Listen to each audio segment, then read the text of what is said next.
Hey, welcome to the episode. We're doing things a little bit different this week. In fact, this episode is the second out of two that we were doing about biotechnology. This one, we're going to talk a little bit more about the moral and social implications that biotechnology in the future might have, whereas the previous episode, in my experience number 3, is where we kind of talked about the chemistry and biology and the actual tools that biotechnology, that are developing in biotechnology. Now, you don't actually need to listen to that episode to understand this one. The topics are somewhat different, and so if the details of the chemistry and the biology aren't really your thing, feel free to skip episode 3 and just roll straight into this episode 4. I recommend listening to episode 3. I think it will provide some interesting context to the conversation you're about to hear, but you by no means need to understand the conversation, and you by no means need to listen in order. If you want to listen to, in my experience, 4, you love it, and then you want to go check out number 3, that works too. Now, on with the episode.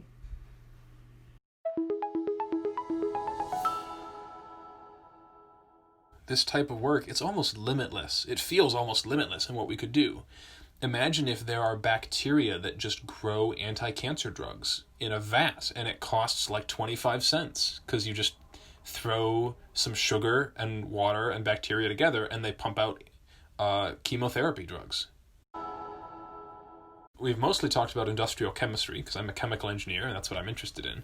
But the medical applications here are incredible as well. Yeah. Well, and the thing is, I think part of the reason why you end up, when you start talking about medical things, and I think we will get into this soon, you start having different conversations. Yes. Why design proteins to fix problems when you can just design people to not have them?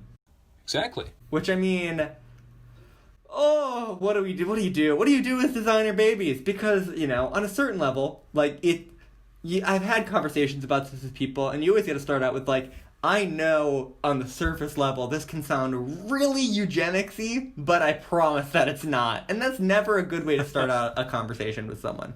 No. But I think eugenics is about, eugenics is about thinking there is some, superior race and, selectively breeding for these superior traits. And some people might push that with genetic mechanisms and techniques. But I think the much more, if designer babies or something like that was ever a thing, the much more, rational, moral thing would be, we can screen, a fetus, and hopefully we end up with pretty safe ways to do that, and be like, yeah, they're going to have a congenital heart defect when they're born. And, right now, currently, we can figure those things out, and, the parents are left with a moral quandary of, well, what do we do? Do we carry it to term or do we abort it? And how, if this baby is going to survive a week, and that's awful. And I don't think anyone would ever wish that upon another human being. No, that's awful.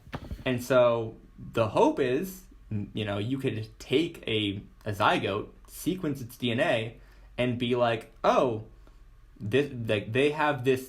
And for some cases, there are horrible genetic diseases that are caused by one letter being wrong. One in the hundreds of thousands, millions of letters in the human genome. There are diseases caused by one of them being wrong. One A, T, C, or G being something else. And and the thought is, well, when it's a zygote, when it's only a few cells, well, maybe instead of just letting this happen, we go in there and we just change that one letter. They don't have the issue anymore. Yes. So there is a professor in my research building who has made his name in the research field by doing genetic engineering of mice at the zygote level when they're 2 cells. Yeah. And he has developed techniques that take success rate from less than 1% to more than 80%. In terms of gene editing of mice at the 2-cell stage. I'll volunteer. I was a test tube baby. I was conceived through in vitro fertilization. At one point in my life, I was 2 cells on a petri dish. If I had Down syndrome or spina bifida or a whole host of other diseases that are caused by genetics of some kind or another, when I was conceived, when I was born, it wasn't possible to fix that. Currently, with unethical and unapproved methods, you could absolutely fix that. in 5 or 10 years, it may be ethical and medically approved to fix some of these really nasty congenital diseases, like sickle cell anemia, for example, at the zygote level. Maybe all babies will be born through IVF, and we'll screen their DNA first and fix all the problems that we find, because we can. If we really poured our heart into it, we probably have the technology in 5 years, if not today, to do things like that. And that will be a moral decision that our society will have to make. And I firmly believe, like, as a geneticist and as someone who really has hope for these technologies, I believe that there is a line to be drawn somewhere, in that, like, I think a society where you pick all the traits, especially like the physical attributes of your child, I don't think that is a good society. And so I think that there's a line that should be drawn. But I think just because there's a line to be drawn somewhere doesn't mean we should draw the line at the very start. Yes. And beyond just physical traits, I mean, we could select for children that have high intelligence, that are very kind. Yeah, and I've had this exact conversation with people, and that's where they start to be like, this sounds like eugenics. Because the thing is, intelligence, well, it is partially determined by the environment, right? There is a certain range that your intelligence is determined by your genetics. Like, your max level of intelligence is genetically determined. And so, why not just, I mean, I haven't formed a complete opinion about this, but, like, wouldn't society be better if everyone had the same starting point for how intelligent they could become? Well, the counter to that argument, of course, is, you say, wouldn't it be better if everyone had the same starting point? There's going to be inequalities. Rich people can afford to make their children really smart, and poor people cannot. That's why and maybe equality isn't a goal that we should strive for. Maybe the diversity in our society is a good thing. Well, yeah, and with intelligence, we do not have a good enough genetic understanding of intelligence. Like, we know there are genetic factors. We don't know what genes. We don't know how they work. That's way beyond us.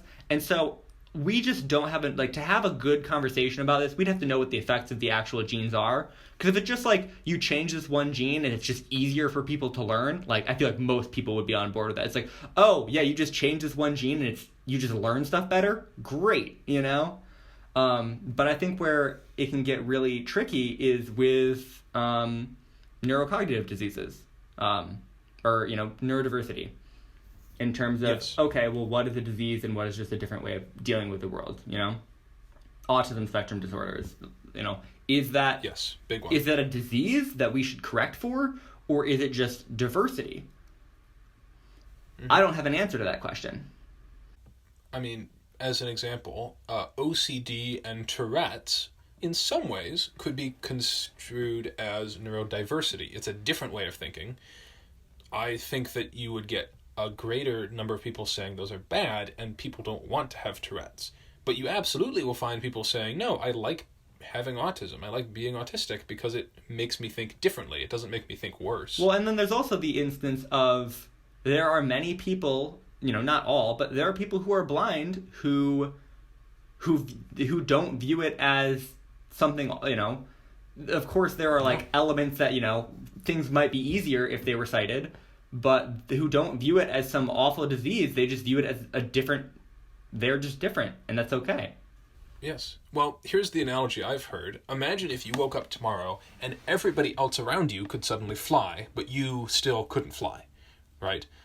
Nothing about you has changed. You're not disabled because you can't fly. It just happens that everybody else can fly, and you still cannot fly. The problem is when we build buildings without stairs, when we expect you to be able to get into hover cars because you just fly up there. Now you live in a society that's made you disabled. It's not that you are unable to do what everyone else is. It's that you live in a society that doesn't allow for you to function the way that you do. But I think there's an interesting question there, and I want to be very sensitive about this stuff. Yes, obviously. But there's an interesting question: is what level of those type of mentalities are a coping mechanism? A very, very healthy coping mechanism. And I believe an extraordinarily adaptive and good way to look at the world. Yes. Well, for example, colorblindness is clearly an example where we can easily structure society so that colorblindness is not a barrier. Yeah. And that people with colorblindness are not disabled. They don't lose out on anything. Spina bifida is a really awful disease, and it's hard to construe that in a way that you just have diversity and that society should obviously try to make your life easier. Wheelchair ramps are going to be important. Yeah. But having spina bifida isn't equivalent to not having spina bifida. It's a disease. Yeah. It's bad. Well, and even I think, having conversations with people about this, and I think an interesting question to pose is like, say talking about like autism spectrum disorders, right? Be like, hey, and is this just neurodiversity, or is this something that if we could correct it, we should? And, for people who respond to that, like, oh, it is just neurodiversity, it is just a different way of looking at the world. I think one pushback that I have with that is I often ask these people, okay, but would you be willing, like, would you want your kid to have X? Well, because ultimately that's the question that is going to be asked. It's not, should people have this? Yeah, and almost never having this conversation have I had someone say yes. They would say like, right. Oh God, I really hope, like, I hope my kid would never have to deal with that. But I'm glad, I'm glad we have these members in our society, so we have a more diverse society. I just would never want it to be my kid. And I'm like, well, yes, well, yikes. Yeah. Mm-hmm. And that's the decisions we're going to be making are not, do we want to allow this in society? I fear the decisions that are going to be made are, do you want your child to have Down syndrome? There are parts of the world where it's already the expectation that if you detect Down syndrome in your fetus, you abort the pregnancy. Yeah. And from my perspective, and I feel pretty confident saying not just my perspective, that's awful. I think that's horrible. Yeah. People with Down syndrome are an incredible blessing to the families that they come into. They're some of the kindest, gentlest, sweetest people ever. And their disability comes from our expectations of what people should be and not from who they are. And so aborting fetuses that have Down syndrome, I think, is awful. Yeah. But I'll also phrase it, I agree with you that like aborting based off a non, I get it when it's like this baby will live for 1 week and it will be a week of intense pain. If you're going to abort yes. because of a lethal mutation, I completely understand that decision. But because of a non-lethal, allele. But when you back it up a step, and it's less of like aborting a fetus, and say you're using IVF, when it's just like we have these two embryos, which one do we pick? I mean, I suppose then you have to back up and decide at what point are cells people? Yes, and to what extent should parents have control over their children's own genetics, right? Yeah. I mean, what kind of ethical problems are you going to raise when Kim Kardashian decides that she wants to have babies with really large hips, and the children grow up and sue Kim Kardashian because they don't want to have massive hips? Yeah, or someone decides that they want their kid to glow in the dark. Yeah, right? There are all sorts of thorny issues that this power opens up. Well, and who gets to set the range of acceptability? Yes. Who gets to say this is the acceptable range that your child can be in? If you fall from this genetic deviation, that is unacceptable. Right. Which is a bit of a dystopian situation, but also one that I think we'll have to have. There will have to be some... Because it's a dystopia if you don't have that regulation. Yeah, there'll have to be some regulatory body that says, hey, this is okay and this is not. And it's very hard because, before someone is born, they can't have, there's no, you are working with protecting the rights of a party that is not present at the time of making these decisions. And cannot be present. Cannot. And I mean, to use a personal example for myself, I have ADHD. So if you want to go to for the neurodiversity arc, I suppose I would fall into that, right? But that, if that way of conceptualizing mental illness or neurodiversity works for some people, I applaud that very much. It does not work for me. If other people conceptualize that way, that is great. I fully support that. Doesn't work for me. I view my ADHD as a mental health condition, a chronic mental health condition that I have to work to treat. That is how my brain best conceptualizes the situation. And like the times where I've talked to someone and they have been like, oh no, it's not a disease. It's a gift from God. You just think differently. I'm like, shut the up. Like, no, it's not. It's not. It makes my life harder. Okay. Yeah. And there are positive attributes that I suppose I would associate with ADHD, right? But all of those positive attributes I see in people who don't have ADHD. So, there's a certain level of like, oh, spontaneity and being able to kind of think on my feet and sometimes being able to like hyper-focus in on a project that like are nice and are probably somewhat influenced by me having ADHD, but are not dependent on it. They are silver linings to a bad thing. They are not the main thing. So if I could choose to just not have ADHD, like presuming it didn't drastically alter my personality, yeah, I would do it.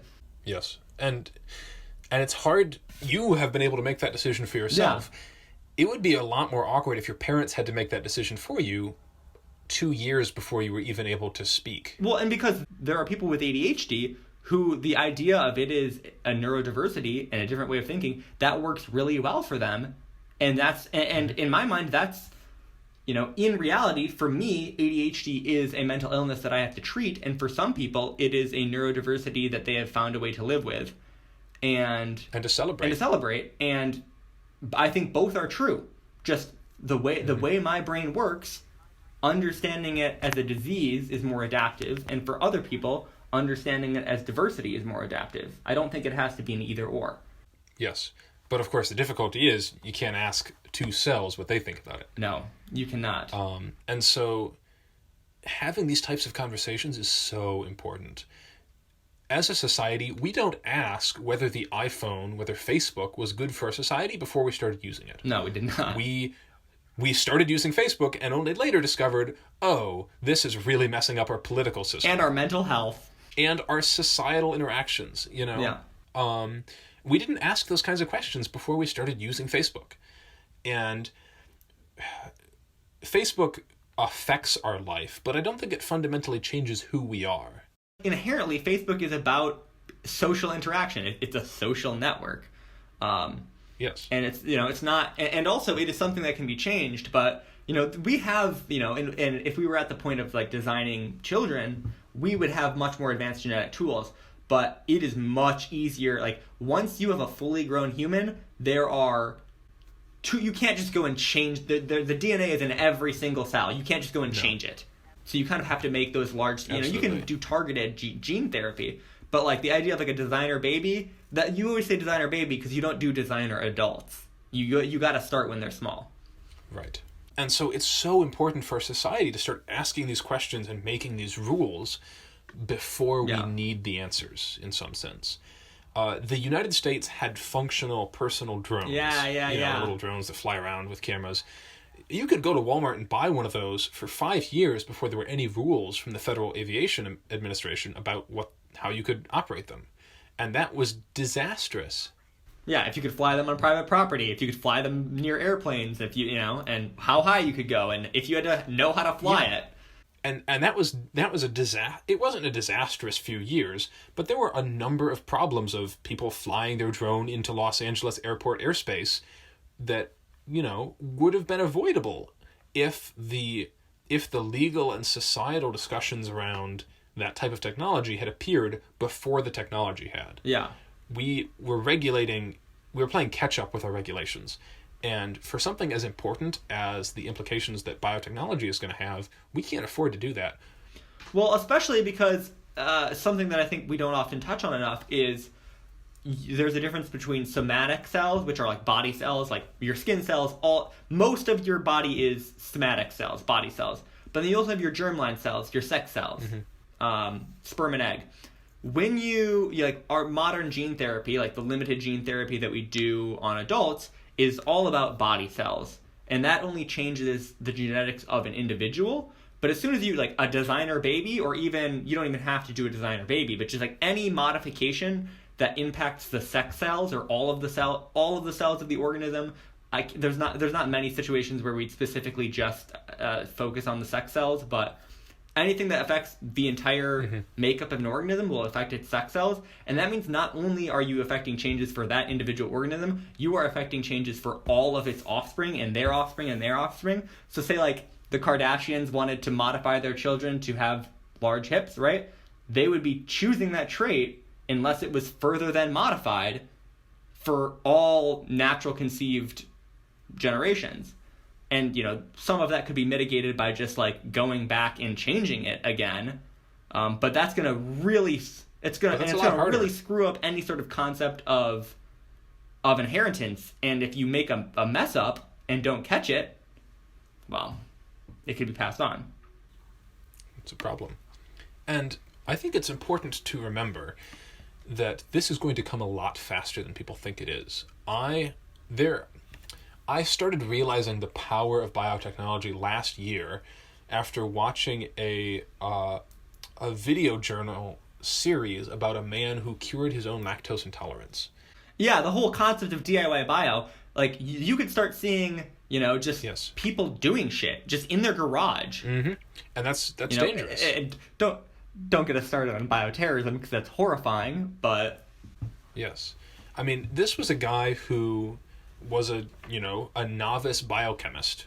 He's not working in a big research university. He's not working for a company. He's got a bio lab in his garage because he thinks it's cool. And he was violently lactose intolerant. And he read a paper where, in lab rats, mind you, they cured lactose intolerance by using a virus to infect the digestive tract and make it produce the lactase enzyme, curing lactose intolerance. This was a recent one-off paper where they did it in lab rats, and this guy decided he was going to do it to himself. Which is crazy, by the way. Do not try at home. Holy cow. Terrifying. No. Really, like, even if it works one time, no, do not try. Wildly unsafe and unethical. And he created a virus and took a few virus pills, and they infected his digestive tract, and he is no longer lactose intolerant. And it cost him a few $1,000s to do it himself in his garage, and it has lasted him at least 5 years. And so this isn't something that's going to happen in 20 years that we've got lots of time to prepare for. This is something that is happening, and it's not happening on a big enough scale to be a problem, but it's going to happen soon, and we need to have these conversations. Yeah, of what we want to decide as a society, of what is going to be considered acceptable. And I think towing the line between there is a lot of good to be done here. Absolutely. But there is eschatological danger. Yes. I mean, consider we're living in a pandemic, and this is a pandemic that happened naturally. Imagine if somebody has these biotechnology tools at their disposal, as you alluded to earlier, they could engineer the perfect virus to wipe out humanity. Or if someone was just negligent, I mean, if they didn't know what they were doing, they could have accidentally released a super deadly virus. Instead of curing lactose intolerance, you're patient zero in a new viral pandemic that targets the stomach lining. Because you specifically designed this virus to be effective at infecting the stomach lining for long periods of time, but you just screwed it up and actually it slowly kills you. It's the best of times, it's the worst of times. This is really powerful stuff we're dealing with, and I think these discussions about the ethics and the regulations and the possibilities and the safeguards are not keeping up with the powers and the technology that we have. There are people having these conversations, but there's a level that it needs to go mainstream, and it also needs to happen in government. Like, we... Mm-hmm. I mean, especially I think in the United States, I can't speak as well for other places, but I know that some other nations have put a little bit more thought into kind of biotechnology than the United States have. We are really bad at preemptively thinking about technology, as we've talked about, like with drones or with social media, but of preemptively thinking about how technology is going to impact us and regulating it or making decisions on it. Absolutely. And so I think this podcast episode that we've just recorded is a great way to hopefully start that conversation for our listeners. If you're listening to this podcast, you should probably be thinking about these questions, and you should probably be talking to the people around you about these questions, because in the next 5, 10, 15 years, it's going to be a huge part of your life, and we need to work out these answers sooner and not later. Yeah, it's not a question of if, it's a question of when, it's a question of who, and it's a question of to what extent. Getting scared of the possibilities and trying to not think about it isn't going to make this technological advancement not happen. We're not the Amish. We're going to advance our technology. Because it will be profitable, and it would start with the best scientific advancements we've ever seen. We hope that this podcast episode has been useful for fostering your understanding of these issues and for fostering discussion about what do we want our society to look like? Because ultimately, our society will look like what we make it to look like, whether we do that on accident or on purpose. Yeah, and I think this is definitely a topic or we could revisit or at least talk about tangential topics in the future. Thank you guys for listening. If you've made it all the way to the end, I commend you. We've been having more listeners from multiple different countries, which is fascinating.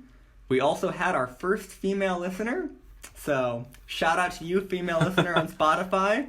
That's pretty nice. Only Spotify tells us the ethnographic data.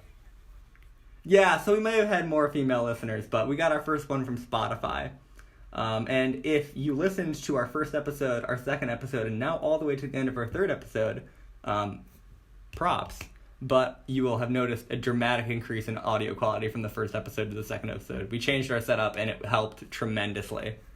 Yes, this has been a learning process for us as well. We're very excited about the podcast. I am shocked that people are listening to it. I mean, it's just the two of us blathering. But we're very grateful for all of our listeners from all over the place. Thank you for tuning in to listening to In My Experience with James and Noah.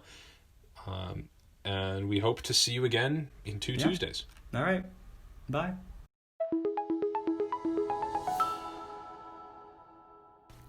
Thank you so much for listening. Just a quick reminder that this is the second in a series that we were doing.